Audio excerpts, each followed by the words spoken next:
Agora, comer aquele hambúrguer aparentemente saboroso, com grossas fatias de bacon, pode não ser uma boa ideia.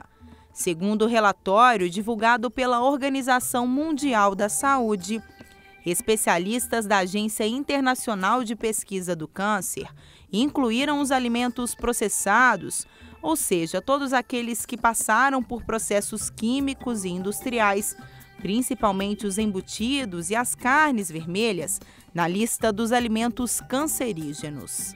Entra aí nessa lista o bacon, a salsicha, linguiça, presuntos, mortadela, todos esses alimentos processados, embutidos, a gente deve evitar.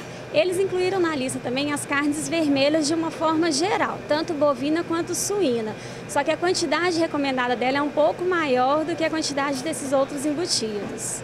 Os mais perigosos são as carnes processadas, como bacon, linguiça e salsicha, que foram equiparadas ao cigarro. Mas na lista também se encontram os alimentos gordurosos, como os queijos defumados. Aqueles queijos amarelos, provolone, que fica exposto durante muito tempo, esse queijo também é uma forma, ele é rico em compostos químicos nitrosos, que são os compostos responsáveis pelo aparecimento de câncer. Então eles também vão entrar nessa lista. Segundo divulgou a OMS, o consumo diário de 50 gramas desses alimentos aumenta em até 18% o risco de se contrair vários tipos de câncer. Mas parece que nem todo mundo está muito preocupado com isso. A senhora veio comprar o quê? Linguiça. Linguiça e queijo. Ainda vou procurar o queijo. Rio de Janeiro. Esse relatório da OMS não assustou a senhora, não? Não. O que é nosso, é nosso. O que tiver que vir, vai vir de qualquer jeito. Comendo, não comendo, bebendo ou não bebendo. É manter a alegria que o negócio espanta o resto. Eu vim comprar linguiça. Que eu gosto muito. Eu como o que eu gosto e o que eu tenho vontade. Então essa pesquisa da OMS não... Para mim não funciona não, porque eu compro apenas o que eu gosto e o que eu quero comer. Eu como de tudo. Para mim não tem restrição de nada. Então não te assustou não? Não, eu tô ótimo. Não vai mudar os hábitos? O que eu tenho que comer, o que eu gosto, eu como. Dependendo do médico falar que não pode. Bom, não precisa ser tão radical assim, de nenhum dos dois lados. Segundo a nutricionista, não é preciso cortar todos esses alimentos da dieta. Com moderação, é possível se dar ao luxo de comer algumas fatias de bacon de vez em quando. A alimentação é um prazer que a gente tem, a gente não pode cortar isso da nossa vida. O ideal é assim, você consumir de vez em quando. A carne vermelha, até 2 vezes por semana. Mais ou menos um bife de 150 gramas está ótimo. E os embutidos você pode consumir até 2 vezes por mês, então de 15 em 15 dias. Aí você consome mais ou menos 50 gramas, que equivale a 2 fatias finas de bacon, por exemplo. Para os outros dias, existem substitutos às carnes vermelhas e processadas que são mais saudáveis e estão longe da lista da OMS. A gente não pode consumir, por exemplo, no lugar desses embutidos, o ovo. O ovo é uma fonte de proteína riquíssima, ela ainda tem colina, que é bom para a memória. Então, assim, eu recomendo muito utilizar o ovo.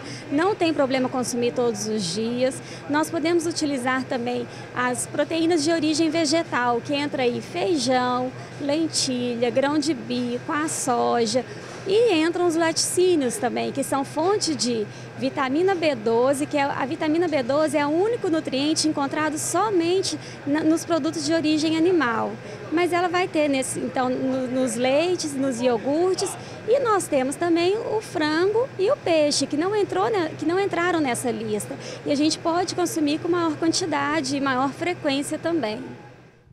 E para falar aí sobre o assunto, eu recebo o oncologista Dr. Arilton Silva. Muito bom dia. Bom dia. Seja muito bem-vindo. Muito obrigado. Que bom tê-lo aqui conosco para nos dar uma aula.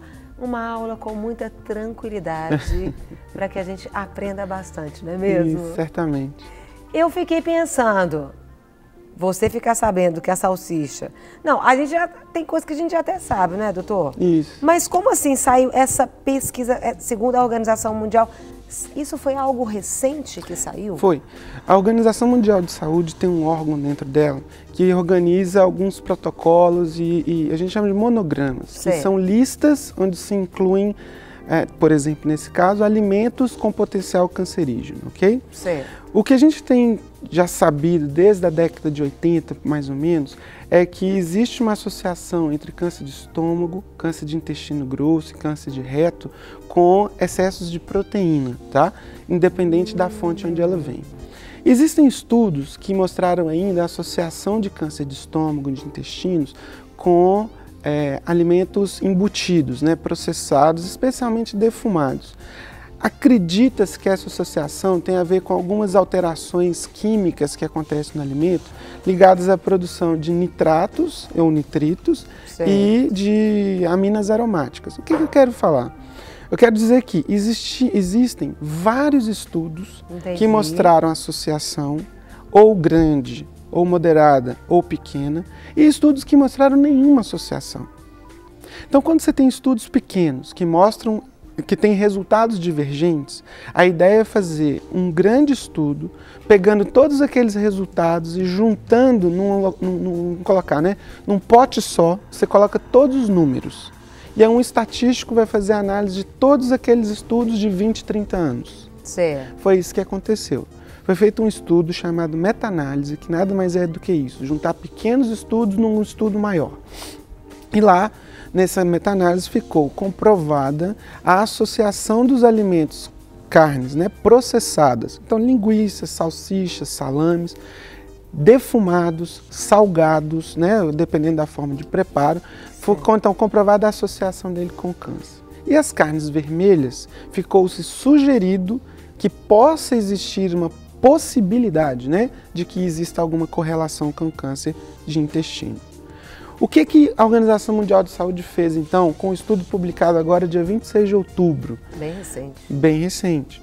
Ela colocou que os alimentos embutidos, então essas carnes que a gente falou, elas podem estar associadas, assim como o cigarro, com os cânceres de intestino. Então, na mesma lista, a Organização Mundial de Saúde colocou o cigarro e os alimentos, carnes embutidas. Isso é uma coisa muito controversa. A gente pode ficar aqui falando muitas horas sobre o assunto. Por quê? O cigarro hoje ele é associado com pelo menos 20% de todas as mortes por câncer no mundo. 20%. É muito em alto. cada 5 pessoas que morrem com câncer morrem em decorrência da associação com o cigarro. A carne vermelha, que foi colocada nessa mesma lista, ela é associada, de acordo com esse estudo recente, com, no máximo, 3% de câncer de intestino. No máximo 3%. E você coloca o seguinte, existe uma associação? Existe. Qual o grau da associação? Estima-se, de acordo com esse estudo, que chega a 3%. Mas você medir no alimento de um grupo de pessoas, esse estudo, por exemplo, incluiu quase 500 mil pessoas. O maior estudo desse grupo, né, foram vários estudos que foram juntos, né, analisados em conjunto, o maior estudo tinha 60 mil pessoas. E do grupo todo, 423, quase 500 mil pessoas. Como você diferencia no alimento de cada pessoa, em casa, na casa dela? Ela não ficou num hospital para fazer esse estudo, ela estava na casa dela. Ela comeu a carne, o bacon, a salsicha, com arroz, alface, a comida normal de todo mundo no dia a dia. Certo. O maior estudo desse grupo tentou fazer foi diferenciar em quanto que a pessoa come de carne por dia. E estratificou arbitrariamente, ou seja, o pesquisador escolheu o quanto que era o pouco, o médio e o muito, e separou em 4 grupos as pessoas que comiam mais ou menos carne. Certo. Então, dessas pessoas que comiam mais carne, e o estudo não fala quantas pessoas eram, a gente sabe que em torno de 1% da população do estudo ficou no grupo que come mais carne. Houveram 79 mortes por câncer de cólon, câncer de intestino. No grupo que comeu menos, que era o maior grupo, né, vamos supor aí, talvez 200, 300 mil pessoas do estudo, houveram 2.200 mortes. Então, proporcionalmente, fazendo uma equiparação estatística para as variáveis possíveis, estima-se então em no máximo 3%. O que eu quero colocar? Que o uso da carne vermelha, assim como a nutricionista falou na reportagem anterior, ela traz vários benefícios à saúde. Ela tem na carne vitamina B12, ferro, vários nutrientes que a gente encontra na carne vermelha. Então, B12 especialmente, ou vitaminas do complexo B, zinco e ferro, são os principais nutrientes da carne vermelha. E isso é uma fonte que a gente não encontra tão rica em outros alimentos. Então, eu acho que o que a gente tem que trazer ou levar desse estudo é que tudo na vida a gente tem que fazer com moderação, não é? Buscar o equilíbrio, Buscar não é fácil, o equilíbrio, né? sem dúvida alguma. Então, não é abusar das carnes vermelhas. Você tem acesso a ela, ótimo. Tem gente que não tem, né? Que não tem carne em casa. Às vezes divide um ovo uma família grande de pessoas.